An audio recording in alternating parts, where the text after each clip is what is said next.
الذي هدانا لهذا وما كنا لنهتدي لولا أن هدانا الله وأشهد أن لا إله إلا الله وحده لا شريك له وأشهد أن سيدنا ونبينا ومولانا محمدا عبده ورسوله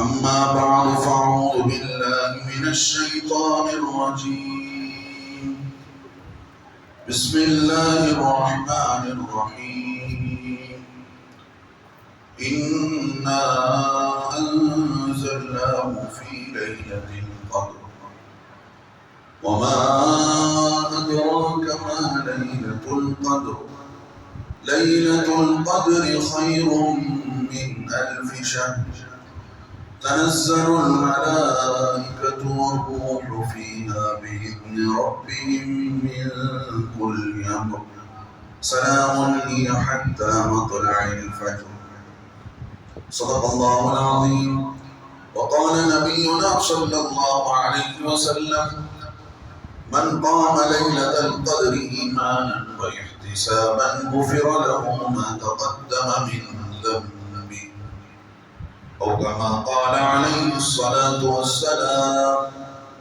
اللهم صل على سيدنا محمد في أول كلامنا وصل على سيدنا محمد في أوسط كلامنا وصل على سيدنا محمد في آخر كلامنا. قابل قدر دینی ایمانی بزرگوں بھائیوں عزیز نوجوان ساتھیوں، رمضان کا مہینہ بڑی تیزی کے ساتھ ہم پر سے گزرتا جا رہا ہے۔ پہلا عشرہ داخل ہوا، ابھی ہم رمضان کے شوق اور جذبے کو اپنے اندر پورے طور پر ہمارے اندر جگہ بھی نہیں تھا، ہم نے اپنے اندر پیدا بھی نہیں کیا تھا۔ اس سے پہلے پہلا عشرہ بڑی تیزی کے ساتھ گزرا۔ جن لوگوں نے قدر کیا، جن لوگوں نے رمضان کا اہتمام کیا، ان پر سے بھی دوسرا بھی عشرہ گزر گیا۔ جو لوگ غفلت میں رہے، گناہوں میں رہے، سستی میں رہے، رمضان کی قیمت اور قدر کو نہیں جانا، ان پر سے بھی دوسرا عشرہ گزر کر بس ایک 8 دن ہم پر رہ گئے۔ میرے دوستوں بزرگوں، اللہ تبارک و تعالیٰ سب کو نیک توفیق نصیب فرمائے۔ آدمی کو اپنی زندگی کا احساس اور اپنے اوپر گزرے ہوئے قیمتی گھڑیوں کی قدر و قیمت اس وقت ہوتی ہے جب وہ چیز ہم پر سے گزر جاتی ہے۔ اللہ تعالیٰ دنیا کے اندر آدمی کو سہولت دیتے ہیں، مال و دولت دیتے ہیں، اس کا صحیح فائدہ آدمی نہیں اٹھاتا ہے۔ جب وہ چیز ختم ہو جاتی ہے تو پھر آدمی کو پچھتانا پڑتا ہے کہ جب میرے پاس اللہ نے وسعت دی تھی، میں نے اسے صحیح معنوں میں کام نہیں لگایا۔ تو دوستو، یہ زندگی ختم ہونے کے لیے ہے، فنا ہونے کے لیے ہے، بڑی دھوکے کی زندگی۔ اب ایسے زندگی میں اللہ تبارک و تعالی ہم سب کو نوازنے کے لیے، ہمیں قیمتی بنانے کے لیے، ہمیں اپنے سے جوڑ لینے کے لیے رمضان کا مہینہ نصیب فرمایا ہے۔ اللہ سے خوب دعائیں کرتے رہنا چاہیے، خوب اللہ سے مانگتے رہنا چاہیے کہ یہ بقیہ ایام ہمارے لیے ہمارے گناہوں کا کفارہ بن جائے، ہم سے ایسی نیکیاں ہو جائیں اور ایسے ہم اللہ کو راضی کر لیں کہ اللہ راضی ہو جائے اور ہمارے گناہوں سے ہمیں نجات دے دے۔ اگر بدنصیبی سے ہمارا نام جہنمیوں میں چڑھ چکا ہو، یہ عشرہ اسی لیے دیا گیا کہ آدمی نیکی کر کے، عبادات کر کے، قرآن کی تلاوت کر کے، راتوں کو جاگ جاگ کر اللہ کو منا کر اپنا نام ان بدنصیبوں سے ہٹا لے۔ اس کے لیے میرے دوستوں بزرگوں، بہترین موقع آدمی کے لیے اعتکاف کا ہوتا ہے۔ اعتکاف یہ اللہ کے نبی علیہ السلام کی سنت ہے۔ اللہ کے نبی صلی اللہ علیہ وسلم امت کو سکھلانے کے لیے اعتکاف میں بیٹھا کرتے تھے اور آنے والے لوگوں کو بتلا دیا کہ اعتکاف کا کیا اجر ہے، کیا ثواب ہے۔ ابھی حضرت ابراہیم علیہ السلام کا دور چل رہا ہے، ابراہیم علیہ السلام کعبۃ اللہ کو بنا رہے ہیں۔ اب اسی وقت زمانے سے اللہ فرماتے ہیں ہم نے حضرت ابراہیم کو اس بات کا حکم دیا تھا کہ کعبۃ اللہ کی صفائی کی جائے، نماز پڑھنے والوں کے لیے، اعتکاف کرنے والوں کے لیے، طواف کرنے والوں کے لیے اللہ کے گھر کی صفائی کی جائے، اللہ کے گھر میں ایسے لوگوں کے لیے وسعت پیدا کیا جائے، اللہ کے گھر کو پاک و صاف کیا جائے۔ اس بات کا ہم نے عہد لیا، حکم کیا۔ ایک اعتکاف نفلی اعتکاف ہوتا ہے، چاہے سال بھر آدمی کبھی بھی اس میں نیت کر لے سکتا ہے، حتیٰ کہ علماء نے لکھا ہے کہ جو آدمی مسجد میں داخل ہو رہا ہے، داخل ہوتے وقت اس نے اعتکاف کی نیت کر لی کہ جب تک میں رہوں گا میں معتکف ہوں، تو وہاں پر اگر اس سے غلطی بھی ہو جائے، کچھ مسجد کے اندر رہتے ہوئے بے ادبی بھی ہو جائے، اللہ تعالیٰ اعتکاف کی نیت کی وجہ سے اسے معاف کر دے، یہ جانے بوجھے بغیر ہو جائے، اور اعتکاف کا ثواب بھی اسے دیا جاتا ہے۔ آدمی عمومی طور پر جب بھی مسجد میں داخل ہو یہ نیت کر لے نویت سنت الاعتکاف، یا یہ نیت کر لے نویت الاعتکاف، اے اللہ میں اعتکاف کی نیت کرتا ہوں، اگر آدھے دن کی نیت کرتا ہے تو آدھے دن کا حساب کیا جائے گا، 1 گھنٹے کا حساب کرتا ہے تو 1 دن 1 گھنٹے کا حساب کیا جائے گا۔ اسی لیے علماء نے لکھا ہے اگر کسی نے رمضان کے عشرے میں اعتکاف بیٹھ کر اعتکاف کو توڑ دیا، ایسا کام کر دیا جس سے اعتکاف ٹوٹ جاتا ہے، تو قضا کے طور پر 1 دن کا اعتکاف کی قضا کرے گا۔ بہتر یہ ہے کہ پورے عشرے کی قضا کرے گا۔ اعتکاف ٹوٹ گیا تو میرے دوستو بزرگوں، اللہ تبارک و تعالی جن لوگوں نے بیٹھا ہے، جو لوگ بیٹھے ہیں ان کے بیٹھنے کو قبول فرمائے۔ ہم بھی اپنے کام و دھندے کو چھوڑ کر کم از کم نفلی اعتکاف کی نیت سے 2 دن صحیح، 3 دن صحیح، جتنا ہم سے ہو سکے ہم بیٹھیں۔ واقعاً اللہ کے لیے آدمی اپنے کو خالص کر لیتا ہے، الگ تھلگ ہو کر مسجد میں بیٹھ جاتا ہے، اللہ سے اس کا تعلق جڑنا شروع ہوتا ہے۔ اس وقت سے وہ پہلے میرے دوستو بزرگوں، اللہ سے صحیح تعلق آدمی کا نہیں ہوتا۔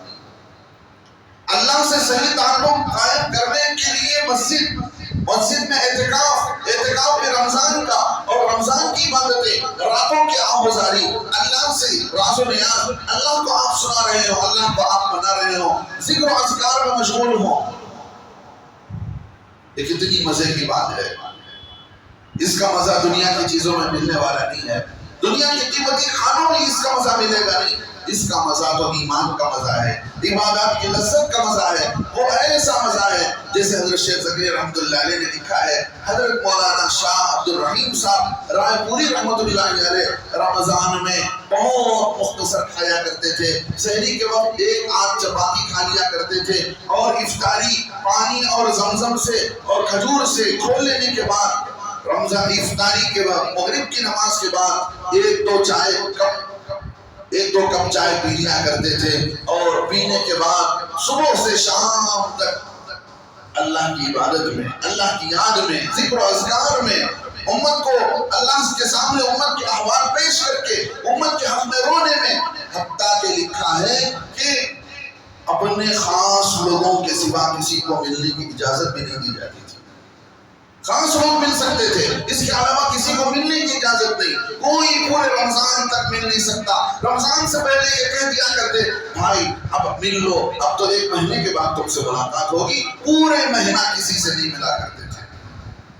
آخر وہ کیا دولت تھی؟ آخر انہیں کیا ملتا تھا؟ لوگوں سے کٹ جانے سے، لوگوں سے ملاقات کرنے سے کٹ کر، لوگوں سے حال احوال پوچھنے سے کٹ کر، میں اور میرا خدا اللہ سے لو لگائے ہوئے ہیں، اپنی گناہوں کی بخشش کروا رہے ہیں، اور اللہ کو امت کے حالات سنا رہے ہیں۔ رمضان کے مہینے میں کہا کرتے تھے جنت کا مزہ مل رہا ہے، کیا لوگ تھے میرے دوستوں بزرگوں، کیسے لوگ تھے، بڑی سوکھی بہت سیدھی سادی زندگی گزار کر، روکی سوکھی زندگی گزار کر انہوں نے اللہ کو منا لیا، اور رمضان کی قیمت جان کر رمضان میں پتہ نہیں کتنے رمضان ان پر ایسے گزرے جو پورے کا پورا مہینہ پورے اہتمام کے ساتھ، عبادات کے ساتھ اور پورے اعتکاف کے ساتھ، تراویح کے ساتھ. کیا کہنے ایسے خوش نصیبوں کی. حضرت شیخ تقی رحمۃ اللہ علیہ لکھتے ہیں کسی خوش نصیب کو 10 شب قدر نصیب ہو جائے، کسی خوش نصیب کو 10 شب قدر مل جائے، ایک شب قدر میں 1000 مہینے کی عبادت کا ثواب دیا جاتا ہے. اب اس 1000 مہینے کو 10 سے ضرب لگا کر دیکھو جتنا آتا ہے، اس کو جو ہے ایک سال پر تقسیم کر کے دیکھو کتنے سال عبادت کا ثواب اس خوش نصیب کے ہاتھ میں ہے جس نے اپنی 50 سالہ 60 سالہ 40 سالہ زندگی میں 10 شب قدر کی قیمت جان لیا. اللہ کرے کہ ان خوش نصیبوں میں ہمارا بھی نام آ جائے. اللہ کرے کہ ہمیں اپنی پچھلی زندگی پر ندامت نصیب فرمائے. اللہ سے رو کر، اللہ کو منا کر یہ بقیہ 8 دن ہمارے گزر جائیں اور اللہ اپنے فرشتوں سے کہہ دے میں فلاں سے راضی ہوں، میں فلاں سے راضی ہوں، میں نے اس کے گناہوں کو بخش دیا ہے اور اس کے محنت کا اجر میں نے دے دیا ہے. میرے دوستو بزرگوں، تب تو ہماری عید ہوگی، ورنہ تو حضرت علی فرماتے ہیں العید لیس العید لمن لبس الجدید، عید تو اس آدمی کا نہیں ہوتا جس نے نئے کپڑے پہن لیے. جس آدمی نے نئے کپڑے پہن لیے اللہ کو ٹھکا نہیں سکتا ہے وہ آدمی. اے اللہ میں نئے کپڑے پہن کر میں عید جو ہے منا رہا ہوں. عید تو اس کا ہے جس نے رمضان کو حقیقت میں رمضان کی طرح گزارا، گناہوں سے بچا، عبادات کا اہتمام کیا، روزے میں بھی بچا رہا، قرآن کی تلاوت کا اہتمام کرتا رہا، اور دنیا بٹورنے میں، دنیا جمع کرنے میں، بازاروں کا چکر کاٹ کر اپنے وقت کو برباد کرنے میں اپنے کو بچاتا رہا. اندازہ کر کے دیکھیں ایک دن کے اعتکاف پر اللہ کے نبی فرماتے ہیں من اعتکف یوما ابتغاء مرضات اللہ ابعد اللہ ما بینہ وبین النار 3 خنادق، اور کما قال علیہ الصلوۃ والسلام فرماتے ہیں ایک دن کا روزہ آدمی کو جہنم سے اتنا دور کر دیتا ہے جتنا کہ زمین و آسمان کے بیچ میں فاصلہ ہوتا ہے. اتنے 3 فاصلے آپ اندازہ کر کے دیکھ لیں کتنی لمبی مسافت ہو جائے گی ایک دن کے اعتکاف پر یہ دیا جا رہا ہے. اور کسی نے 10 دن کا بیٹھ لیا، کسی نے 10 دن کا اعتکاف بیٹھ لیا. اب 10 دن کے اعتکاف بیٹھنے والے کو 2 حج کا ثواب دیا گیا، 2 عمرے کا ثواب دیا جا رہا ہے. اللہ کے نبی آگے فرماتے ہیں جس نے رمضان کا عمرہ کیا اس نے گویا میرے ساتھ حج کیا. سیزن تو نیکیوں کے لوٹنے کا تھا. ہائے افسوس امت نے بازاروں کو آباد کر دیا.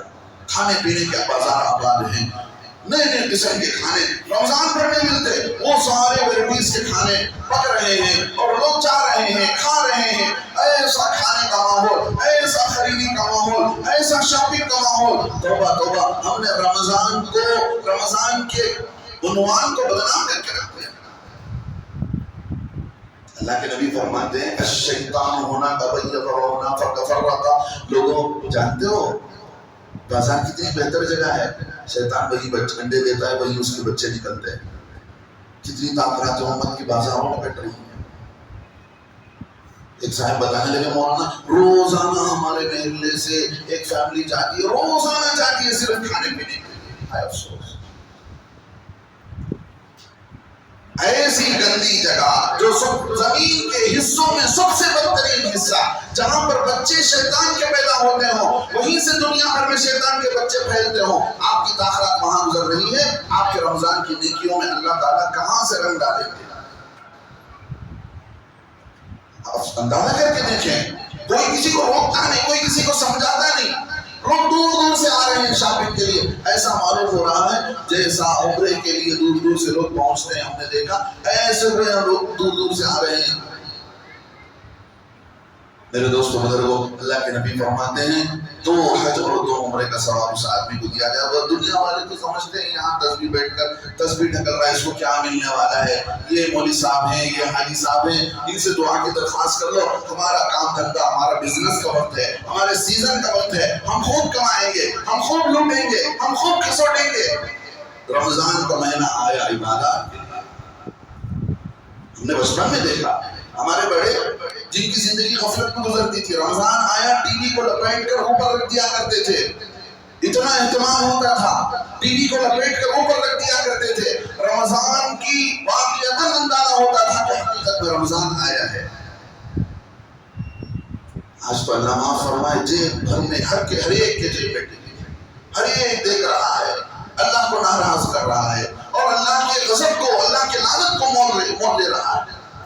میرے دوستو بزرگوں، عورتوں کو بھی اپنے گھروں میں اعتکاف میں بٹھائیں۔ علماء نے لکھا ہے جہاں عورت نماز پڑھا کرتی ہے اپنے گھر کے اندر، وہ اس کی مسجد ہے، مسجد البیت کہا گیا فقہاء نے کہ وہ گھر کی مسجد ہے، اس گھر کی مسجد میں وہ اعتکاف میں بیٹھے گی، اعتکاف کی پابندیاں اس پر رہیں گی، بلا ضرورت گھر کے ذہن اور آیت میں نہیں آئے گی، بلا ضرورت دوسرے کاموں میں نہیں لگے گی، اپنے معتکف میں رہتے ہوئے ہی دوسرے باورچی کے کام بھی کر سکتی ہے اور دوسرے چھوٹے موٹے کام کر سکتی ہے، لیکن اسی معتکف میں بیٹھ کر وہی زندگی، وہی اس کا وقت گزرے گا، وہی اس کی عبادت اور اللہ کو یاد کرتے ہوئے وقت گزرے گا۔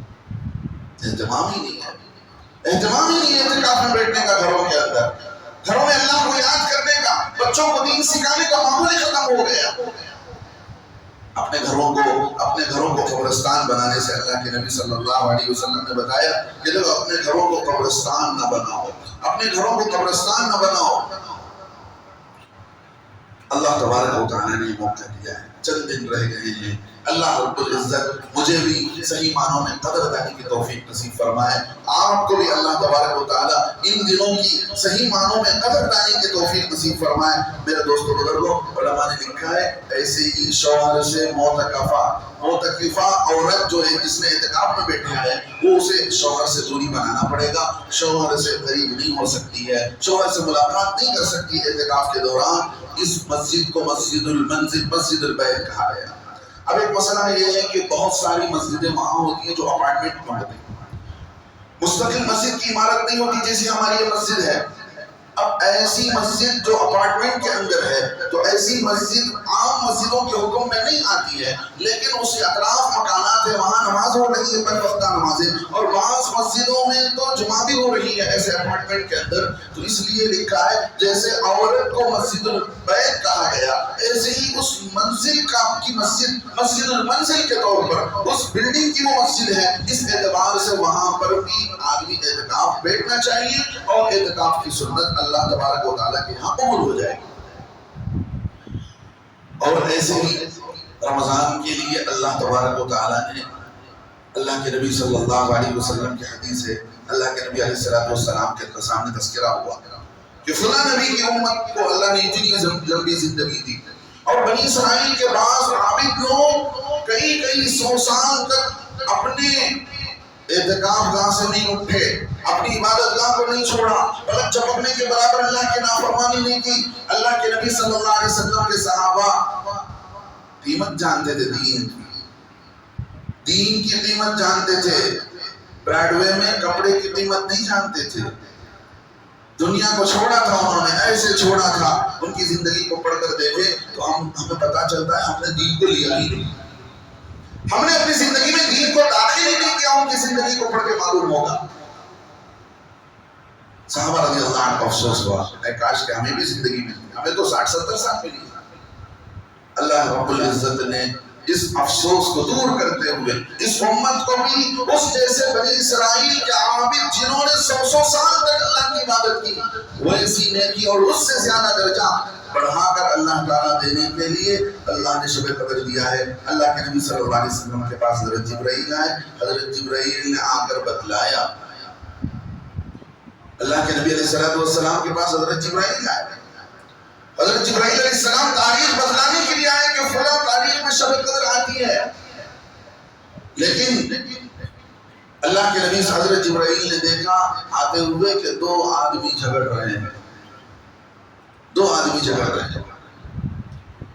فتلاحا فلان و فلان، حدیث میں آتا ہے اس جھگڑے کی نحوست سے حضرت جبرائیل علیہ السلام نے جو اللہ کے نبی علیہ السلام کو آ کر بتلایا تو حضرت جبرائیل علیہ السلام کو بتا دیا گیا کہ وہ تاریخ مت بتاؤ بلکہ فلاں رات بتا دو کہ ان راتوں میں سے کسی ایک رات میں شب قدر آتی ہے. اس لڑائی کی نحوست سے شب قدر کی تعین اٹھا لی گئی.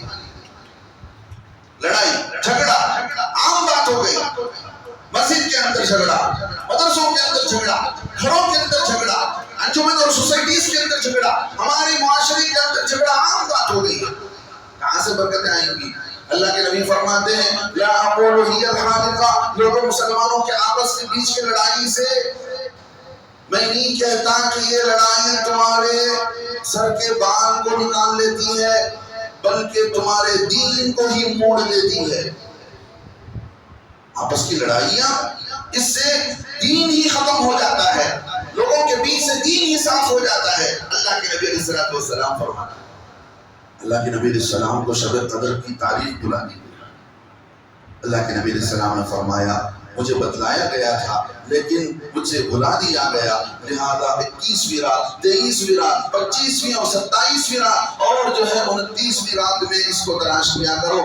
اللہ کے نبی علیہ السلام کی حدیث بیان کرنے والے راوی کہتے ہیں اللہ میں نے دیکھا شب قدر کی رات میں ہلکی سی بارش ہوئی اور اللہ کے نبی صلی اللہ علیہ وسلم کے چہرے پر کیچڑ کے نشانات تھے. اور شب قدر کی نشانی یہ ہے کہ اس دن لوگوں کے دل نرم ہوتے ہیں، اس لیے کہ حضرت جبرائیل فرشتوں کی جماعت کے ساتھ نازل ہوتے ہیں. لہٰذا ایک شب قدر تو ایک تاثرات تو ہم پر سے گزر گئی. میرے دوستو گھروں کے ماحول وہ نہیں رہے جو ہونا چاہیے. اصل نفل عبادت، اصل شب قدر کی عبادت، اصل تاثرات کی عبادت گھروں کے اندر ہونی چاہیے. لیکن گھروں کے ماحول ہمارے بدل گئے. اپنے بچوں کو اور گھر والوں کو عبادت میں لگا کر خود اللہ کے گھر میں آئیے، مسجد کو آباد کیجیے. اگر آپ کے گھر میں ماحول ہے عبادت کا بہت خوش نصیبی کی بات ہے، ورنہ مسجد کو آ کر راتوں میں عبادت کا ماحول بنائیں. بیانات سننے کے لیے رات نہیں ملی ہے. علماء نے لکھا ہے ان راتوں میں اجتماعی عبادت. کیا مطلب اجتماعی عبادت کا؟ سارے مسلمان مل کر نماز پڑھ رہے ہیں، سارے مسلمان مل کر جو ہے بیان سن رہے ہیں. ایسا کرنا مکروہ لکھا ہے، شریعت میں ناپسندیدہ عمل ہے، اس لیے کہ یہ اپنی انفرادی عبادت کے لیے رات دی گئی ہے، اجتماعی عبادت کے لیے رات نہیں دی گئی. لہذا اس رات پہ اہتمام ہو، زیادہ سے زیادہ اہتمام ہو. اللہ کے نبی فرماتے من قام لیلۃ القدر، جس نے شب قدر کو زندہ رکھا عبادات کے ذریعے، نمازوں کے ذریعے. اللہ کے نبی فرماتے ہیں غفر له ما تقدم من ذنب ایمانا واحتسابا. ضروری ہے اسے اللہ کی باتوں پر یقین رکھنا پڑے گا. اللہ نے جو کہا کہ ایک رات کی عبادت 1000 سال 1000 مہینوں کی عبادت کے برابر ہوتا ہے، اس بات پر اللہ کے اس بات پر اسے یقین رکھتے ہوئے وہ احتساباً اور ثواب کے بھروسے کے ساتھ جو آدمی لیلۃ القدر کو زندہ کرے گا، اللہ کے نبی فرماتے ہیں غفر له ما تقدم من ذنبه، اس کے اگلے سارے گناہ معاف کر دیے جاتے ہیں، اس کے اگلے سارے گناہ معاف کر دیے جاتے ہیں. لہذا میرے دوستو بزرگوں یہ ایک سیزن ہے. اگلے جمعے سے کے بعد پتہ نہیں کہ 29 کا رمضان ہے، غالباً 29 کا رمضان ہی معلوم ہوتا ہے، لیکن چاند کا اعتبار ہے. اللہ کے نبی نے فرمایا تھا صوموا لرؤیتہ وافطروا لرؤیتہ، کہ چاند دیکھ کر روزہ رکھا کرو، چاند دیکھ کر جو ہے افطاری کیا کرو، مطلب روزہ چھوڑ دیا کرو. لہذا چاند کے اعتبار سے اعلان ہوگا، لیکن جو وقت ہمارا رہ گیا ہمیں عبادات میں گزارنا چاہیے. اللہ کو منا لے، اللہ کو منا لے، اللہ کو منا لے. دنیا کے سارے تماشے ہم نے کر کے دیکھ لیا، اب یہ تماشا بھی کر کے دیکھیں. اللہ کے در پر رو کر سجدے میں پڑھ کر اللہ کو منا کر بھی دیکھیں تو کیا مزہ آئے گا. رمضان کے بقیہ ایام ہمارے صحیح سے گزر جائیں. میرے دوستو بزرگوں پچھلے جمعہ آپ حضرات کے سامنے زکوٰۃ کے کچھ اہم مسائل بیان ہوئے تھے، لیکن اس کے کچھ مسائل باقی رہ گئے تھے. لہذا اس مسئلے کو آپ کے سامنے چند منٹوں میں انشاءاللہ رکھ دوں گا.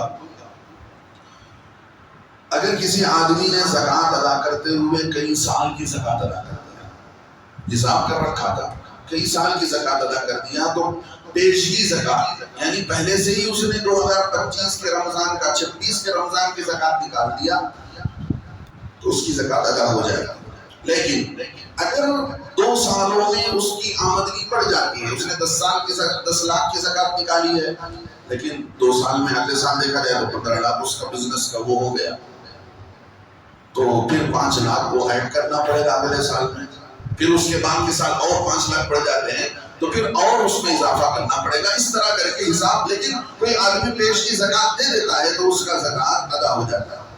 اگر کسی نے پورے نصاب کو ہی صدقہ کر دیا، کوئی خوش نصیب ایسا تھا جس نے اپنا پورا کیپٹل، جس کیپٹل کے ہونے کی وجہ سے اس پر زکوٰۃ واجب ہوتی ہے، اب پورا کیپٹل ہی اس نے صدقہ کر دیا تو اس کی زکوٰۃ معاف ہو جائے گی، اور اس کی زکوٰۃ بھی کوئی ادا ہو جائے گی۔ ایسا کرتے نہیں ہیں، لیکن کوئی آدمی اللہ کا نیک بندہ ایسا کر دیتا ہے تو اس کی زکوٰۃ ادا ہو جاتی ہے۔ بہت سارے لوگوں نے اپنا شیئر لگایا ہوا ہے تو بزنس میں، شیئر مارکیٹ کا بزنس، اسٹاک بزنس، اس کی کیا حیثیت ہے شرعی اعتبار سے، کرنا چاہیے کہ نہیں کرنا چاہیے؟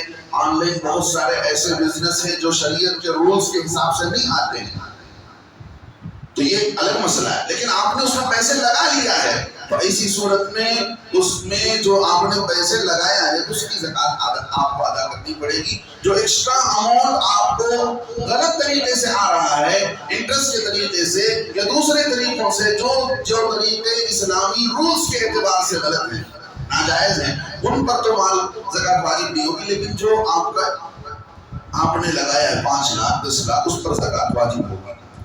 ایسے ہی پروویڈنٹ فنڈ، بہت سارے لوگ کمپنیوں میں کام کرتے ہیں تو ان کی کمپنی جو ہے پہلے ہی ان کے پیسے پکڑ لیتی ہے، پہلے ہی پیسے کمپنی ماہانہ اس کو الگ الگ کر کے لے لیتی ہے، درمیان میں ان کو اس میں سے قرض لینے کا بھی اختیار ہوتا ہے، اگرچہ قرض لے یا نہ لے دونوں صورتوں میں ان پر اس کی زکوٰۃ واجب نہیں ہے۔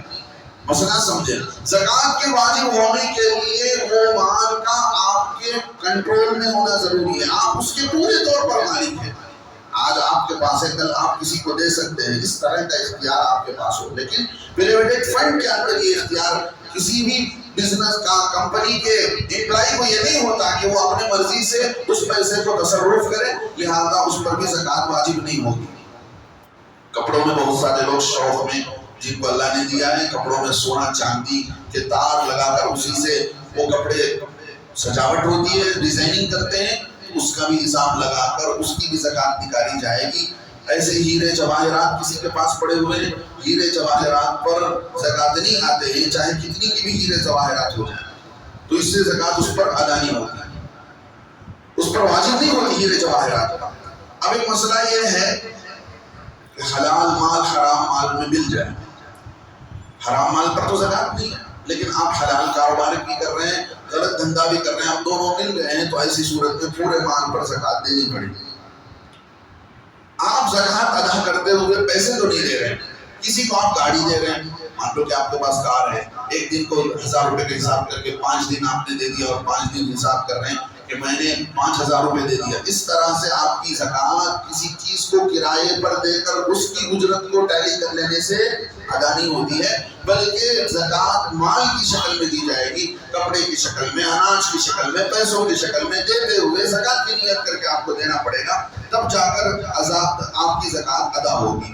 اور بہت سارے لوگ ایسے ہی دودھ کی نیت سے بہت سارے جانور پالتے ہیں، بعض لوگ بھینس پالتے ہیں، کسی کے پاس فارم ہوتا ہے، تو اس میں جو دودھ نکلتا ہے، چاہے بھینس کا فارم ہو یا گائے کا فارم آپ نے رکھا ہوا ہے، ملک فارم، تو اس سے جو دودھ نکلتا ہے سال بھر کے اس دودھ کو حساب کر کے اس کی آمدنی، اس کے انکم پر زکوٰۃ نکالی جائے گی۔ ان بھینسوں پر جو آپ نے پیسے لگائے ہیں اس کو خریدنے میں، ان پر زکوٰۃ نہیں ہوگی۔ اب یہ دیکھنا پڑے گا کہ زکوٰۃ ادا نکالتے وقت وہ کون سی چیزیں ہیں جو آپ کو زکوٰۃ میں سے اس کو حساب میں الگ کر لینا چاہیے۔ آپ پر قرضہ ہے، آپ زکوٰۃ نکالتے وقت آپ کے اوپر پہلی ایک بات یہ سمجھ لیں کہ آپ کی گھر والی کے پاس سونا چاندی ہے، آپ کی گھر والی پر زکوٰۃ واجب ہے، اس کو اسی کو دینا چاہیے۔ اگر آپ اپنے طرف سے نہیں دیں گے تو اس کی زکوٰۃ کی ذمہ داری آپ پر نہ ہونے کی وجہ سے آپ گنہگار نہیں ہوں گے، آپ اس کی طرف سے کیوں دے دیتے ہیں؟ اس لیے کہ اس کے پاس پیسے ہیں نہیں، وہ کماتی نہیں ہے، آپ ایک احسان کرتے ہوئے دے رہے ہیں۔ لیکن دو نصاب الگ الگ ہے، دو میتھڈ الگ الگ ہے۔ آپ کا بزنس، آپ کی بینکنگ، آپ کا بزنس الگ ہے اور اس کے پاس سونا چاندی الگ ہے، تو یہ دو میتھڈ ہو گیا، دو لوگوں کا نصاب الگ الگ ہو گیا۔ تو بیوی پر زکات کا حساب الگ شمار کیا جائے گا، شوہر پر زکات کا حساب الگ شمار کیا جائے گا۔ مثال کے طور پر بہت سارے لوگ پوچھتے ہیں حضرت 50,000 روپے کا میں نے گھر میں ایڈوانس دے رکھا ہے، اب اس کی تو زکات نہیں ہے۔ مان لو کہ انہوں نے ڈاکومنٹری طور پر یہ نہیں کیا ہے، کیا کہتے ہیں اس کو جی، ایڈوانس جو پیسے دیے ہیں اس کا اس نے ڈاکومنٹ تیار نہیں کیا، ایگریمنٹ تیار نہیں کیا۔ اب حالانکہ زکات واجب ہے عورت پر، اب پوچھ رہے ہیں انہوں نے جو پیسہ ادا کر کے ایڈوانس دیا ہے اس کو آپ اس قرض میں سے نکالنا چاہتے ہیں؟ نہیں، اس زکات، وہ زکات دے رہی ہے عورت کی، عورت پر جو مال فرض ہے، عورت جس مال کی مالک ہے اس کی زکات آپ ادا کر رہے ہیں، لیکن اس کے مالک آپ نہیں ہیں۔ اگر واقعتاً اس زکات، اس مال کے مالک آپ ہیں تب وہ 50,000 اس میں سے لیس کر سکتے ہیں، ورنہ نہیں کر سکتے۔ تو معلوم یہ ہوا کہ دونوں کا نصاب الگ ہے۔ قرض آدمی کے اوپر پہلے سے ایسے ہی کسی کا سامان رکھا ہوا ہے، پہلے سے کسی کا سامان لے لیا تھا، بدلے میں اسے سامان ادا کرنا تھا۔ ایسے ہی لکھا ہے کہ بیوی نے خلا لے لیا تو بدلے خلا بیوی کو دینا چاہیے تھا۔ اب بیوی اپنے شوہر کو خلے کا بدل دیتی ہے، اس نے ادا نہیں کیا، سال آ گیا، اپنے زکات نکال لیتے ہوئے اس کو بدلے خلے کو الگ کرے گی، یعنی قرض سمجھ کر اس مال کو الگ کرے گا۔ ایسے ہی آدمی کے ذمہ میں کسی کی کوئی گاڑی لگا دیا، مان لو کہ کسی کی جان کا نقصان ہوا، کسی کی گاڑی کا نقصان ہوا، اس پر پینالٹی آ کر پڑتا ہے 50,000 روپے کا، 1,00,000 روپے کا زکات نکالتے ہوئے اس کو بھی لیس کریں گے۔ تو یہ شکلیں ہیں کہ جس کی وجہ سے زکات واجب ہوتے ہوئے بھی آپ زکات نکالتے ہوئے اس میں سے لیس کرنا پڑے گا۔ اور ایسے ہی آپ کے پاس دکان میں بہت سارا مال رکھا ہوا ہے لیکن اس کے پیسے آپ نے نہیں دیے ہیں تو اس کو بھی لیس کریں گے اس میں سے۔ اور جیسے میں نے کہا آپ پر پینالٹی لگا ہوا ہے گاڑی کا ہے، کسی کے جان کا، اس کو بھی الگ کریں گے۔ ایسے ہی آپ پر جو ہے پورے پچھلے سالوں کی زکات ہے، پچھلے سال مان لو کہ آپ نے 2 سال سے زکات نہیں دیا، آپ کی نیت ہے آئندہ ادا کرنے کی، لیکن اب آپ 1 سال کی زکات کی ہی طاقت آپ کے اندر ہے، تو ایسی صورت میں آپ حساب کرتے ہوئے پچھلے 2 سالہ زکات جو آپ کے ذمہ قرض ہے غریبوں کا، اس کو بھی آپ اس میں سے لیس کریں گے اور لیس کر کے آپ کی زکات کا حساب لگایا جائے گا۔ بہت لوگ نہیں جانتے اس مسئلے کو، آپ اچھی طرح سمجھے۔ آپ پر زکات واجب تھی، آپ نے ادا نہیں کیا، آپ پر وہ معاف نہیں ہوگا، وہ معاف اسی وقت ہوگا جب آپ ادا کریں پچھلے سال کا بھی حساب کر کے، لیکن اب ادا کرتے ہوئے آپ کے پاس 1 سال کی طاقت ہے اور اس سے زیادہ کی نہیں ہے، تو ایسی صورت میں آپ جو ہے اس کو لیس کر کے ادا کریں گے۔ بہت سارے لوگ جو ہے مال کا حق ادا کر دیتے ہیں، یعنی مال کا حق مطلب جو ہے میں جیسے بتایا کہ گاڑی دے کر یا اس طرح کسی کو مال دے کر، کسی کو فلائٹ دے کر حساب کر لیتے ہیں زکات میں سے، حضرت زکات نہیں، ایسے زکات ادا نہیں ہوتا۔ آپ کے پاس فلیٹ پڑا تھا، کسی غریب کو آپ نے دیا ہوا ہے، آپ اس کے پیسے نہیں لے رہے ہیں اور اس کو جو ہے آپ حساب میں لانا چاہتے ہیں زکات میں، اس طرح کر کے آپ کا زکات ادا نہیں ہوگا۔ گمشدہ مال، گمشدہ مال جب آپ کو مل جائے گا اس وقت آپ اس کے مالک شمار کیے جائیں گے۔ گمشدہ مال چاہے کتنی قیمت کا کیوں نہ ہو، لیکن آپ کے اختیار اور آپ کے کنٹرول میں نہ ہونے کی وجہ سے آپ کی زکات ادا نہیں ہوگی۔ ایسے ہی امیٹیشن جولرز، بہت سارے ایسی جولریز ہوتے ہیں جس کو عورتیں پہنتی ہیں، ان پر زکات نہیں ہے اس لیے کہ وہ سونا اور چاندی کے میتھڈ میں نہیں، سونا اور چاندی کی کوالٹی میں سے نہیں ہے، اس کی کوالٹی الگ ہے، اس کی حساب ہی الگ ہے اس کا۔ لیکن آپ اپنے دکان پر بزنس کے لیے امیٹیشن جولریز رکھے ہوئے ہیں تو ایسی صورت میں اس پر تو زکات واجب ہو جائے گی۔ ایسے ہی آپ نفع رسانی، کسی کو نفع پہنچا کر، جیسے میں نے بتایا گھر دے کر، گاڑی دے کر آپ زکات کا حساب کر رہے ہیں تو اس پر زکات واجب نہیں ہوگی۔ مسافر آدمی مالدار تھا، مالدار مسافر تھا، اس کا مال ہلاک ہو چکا ہے، ایسی صورت میں اس کی صورت کے حال کو دیکھ کر اسے زکوٰۃ دے سکتے ہیں۔ اور جو مال کسی کے پاس سے چوری ہو گیا، مان لو کہ آپ کے اپنے زکوٰۃ کو مال ادا کرنے کے لیے رکھا تھا اور وہ مال چوری ہو گیا، تو ایسی صورت میں آپ کی زکوٰۃ ادا نہیں ہوگی، پھر دوبارہ آپ کو ادا کرنا پڑے گا۔ نمبر 1، یہاں آپ نے اپنے بہن کی، اپنی بیوی کی پیسے دینے سے پہلے آپ نے اصلاح کر رکھے تھے، ایسی صورت میں بھی آپ کی زکوٰۃ ادا نہیں ہوگی، بلکہ اس کو بھی دوبارہ ادا کرنا پڑے گا۔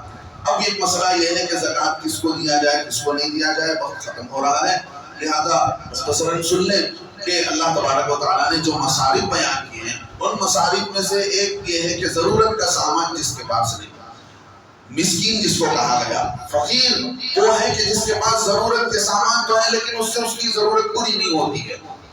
انما الصدقات للفقراء والمساکین والعاملین علیہا، اسلامی گورنمنٹ اگر ہے تو اس میں زکوٰۃ وصول کرنے کے لیے جو سفیر رکھے جاتے ہیں ان پر تو آپ زکوٰۃ دے سکتے ہیں۔ والمؤلفۃ قلوبہم، یہ بات نہیں رہی کہ زکوٰۃ اس زمانے میں غیروں کو بھی دی جاتی تھی تالیف قلب کے لیے، کہ وہ اسلام کی محبت ان کے دلوں کے اندر پیدا ہو جائے، تالیف قلب کے طور پر ان پر کسی بہانے سے خرچ کیا جاتا تھا۔ اب وہ اسلامی حکومت بھی نہیں رہی، وہ علت بھی نہیں رہی۔ والمؤلفۃ قلوبہم وفی الرقاب، کسی نے کسی کو قتل کر دیا، مان لیجئے کہ نہیں، کسی کوئی غلام تھا، اسلامی حکومت جو غلام ہے، اپنے غلامی سے کسی کو چھڑانے کے لیے آپ زکوٰۃ دے سکتے ہیں۔ ایسے ہی کہ کوئی جیل میں بند پڑا ہے، بے قصور کو آپ نکالنا چاہتے ہیں جیل سے، ایسی صورت میں بھی آپ زکوٰۃ کے پیسے وہاں لگا سکتے ہیں۔ والغارمین، تاوان کی صورت میں، جیسے میں نے کہا پینالٹی ہے، آپ پینالٹی ادا کرتے ہوئے جو غریب کسی سے غلطی ہو گئی، جا رہا تھا کسی کو اس نے ٹکر مار دیا، تو ایسے آدمی کو بھی زکوٰۃ دے سکتے ہیں۔ ایسے وہ غریب جس نے مقروض ہو چکا ہے، اس کے قرض کی ادائیگی کا مسئلہ ہے، آپ اس کے قرض کی ادائیگی اس کے ہاتھ میں لے کر زکوٰۃ کی نیت سے ادا کر سکتے ہیں، تو اس کی زکوٰۃ ادا ہو جائے گی۔ والعاملین والمؤلفۃ قلوبہم، ایسے مجاہدین فی سبیل اللہ، اللہ کے کلمے کو بلند کرنے کے لیے جو لوگ اس جہاد کرتے ہیں، ایسے لوگوں کو بھی زکوٰۃ کی رقم دی جا سکتی ہے۔ اور آپ بیوی شوہر کو نہیں دے سکتی ہے، شوہر بیوی کو نہیں دے سکتی، آپ ماں باپ کو نہیں دے سکتے، جیسے میں نے کل بتایا مالدار کے بچے کو نہیں دے سکتے۔ آپ کے پاس اسلامی حکومت کے اعتبار سے اگر غلام باندھی ہیں تو ان کو دے نہیں سکتے۔ اس طرح کے کچھ مسائل ہیں، ادا کرتے ہوئے آپ معلوم کر لینا پڑے گا کہ آپ جو ہے رشتہ داروں کے بارے میں لکھا ہے، رشتہ داروں کو دینا ڈبل ثواب ہے۔ ایک تو رشتہ داری کو کی بقا کے لیے اور اس کو لیول کرنے کے لیے، رشتہ داری کو باقی رکھنے کے لیے آپ دے رہے ہیں، تو ایک اجر اس کا ہے، ایک زکوٰۃ دینے کا ہے۔ ایسے ہی مدارس اور اللہ کے دین کی محنت پر جو لوگ لگے ہوئے ہیں، اگر وہ مستحق کے زکوٰۃ ہیں تو ان کو دے سکتے ہیں، لیکن مدارس کی تعمیرات پر نہیں لگا سکتے، کنسٹرکشن پر آپ کا زکوٰۃ کا مال نہیں لگے گا۔ آگے چل کر میں ایک بات اہتمام کے لیے کہتا ہوں، بہت ساری تنظیمیں، بہت سارے ادارے زکوٰۃ کے ان مسائل کا لحاظ نہیں رکھتے۔ کیا ضرورت تھی مجھے دونوں جمعہ حضرات کے سامنے رکھنے کی؟ زکوٰۃ کے مسائل بہت سارے ہیں، ان کی رعایت تنظیمیں دوسرے جو ہے چیریٹیبل ٹرسٹ نہیں رکھتے ہیں، ہاں کوئی رکھتے ہیں۔ اگر کسی کے بارے میں آپ کو پورا یقین ہے کہ وہ زکوٰۃ کے مسائل کو سامنے رکھ کر جو ہے غریبوں میں کام کرتے ہیں، تو آپ ان کو دیجیے، ورنہ میں نام لینے سے میں مجبور ہوں، نام نہیں لے سکتا، ورنہ اکثر تنظیمیں ان چیزوں کا لحاظ نہیں رکھتی ہیں۔ زکوٰۃ کے معاملے میں آپ کی زکوٰۃ ادا نہیں ہوگی، اس لیے جان کر مستحق کو، ضرورت مند کو، یا آپ کسی کو اپنے پیسے کا وکیل بناتے ہیں جیسے مدرسے والوں کو آپ دیتے ہیں، ایسے ہی مدرسے بھی بعض جگہ بہت سارے لوگ دھوکہ دیتے ہیں۔